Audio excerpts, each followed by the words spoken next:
Step into Value Zone Hypermart Button Cheru. అంగన్వాడీలు ఏం చేయబోతున్నారు? ప్రభుత్వానికి భయపడి విధుల్లో చేరుతారా లేదా పోరాటాన్ని కొనసాగిస్తారా? ఏపీలో అంగన్వాడీల అంశం తీవ్ర ఉత్కంఠ రేపుతుంది. ఆంధ్రప్రదేశ్లో అంగన్వాడీల సమ్మెకు ఈ రోజు ప్రభుత్వం డెడ్లైన్ విధించింది. ఇప్పటికే ఎస్మా చట్టాన్ని ప్రయోగించిన ప్రభుత్వం సోమవారంలోపు విధులకు హాజరు కావాలని ఆదేశించింది. సాయంత్రంలోగా విధుల్లో చేరాలని వారి సెల్ ఫోన్లకు మెసేజ్లు వస్తున్నాయి. లేదంటే కఠిన చర్యలు తప్పవని జగన్ సర్కార్ హెచ్చరిస్తుంది. దీంతో అంగన్వాడీలు విధుల్లో చేరుతారా లేదా అన్నదానిపై ఉత్కంఠ కొనసాగుతుంది. అయితే ఎస్మా పెట్టిన తాము సమ్మెను కొనసాగించి తీరుతామని అంగన్వాడీ కార్మికులు చెబుతున్నారు. ప్రభుత్వ బెదిరింపులకు భయపడేది లేదని, సమస్యలు పరిష్కరించే వరకు సమ్మె చేస్తామని స్పష్టం చేస్తున్నారు. మరోవైపు అంగన్వాడీలపై ఎస్మా ప్రయోగించడాన్ని ఉపాధ్యాయ సంఘాలు ఖండించాయి.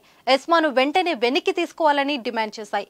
మరి ప్రభుత్వ ఆదేశాలకు వ్యతిరేకంగా అంగన్వాడీలు సమ్మె కొనసాగిస్తే జగన్ సర్కార్ ఎలా ముందుకెళ్తుందన్నది ఇప్పుడు చర్చనీయాంశమైంది. విధుల్లో చేరని వారికి నోటీసులు జారీ చేయాలన్న ఆలోచనలో ప్రభుత్వం ఉన్నట్లు తెలుస్తుంది.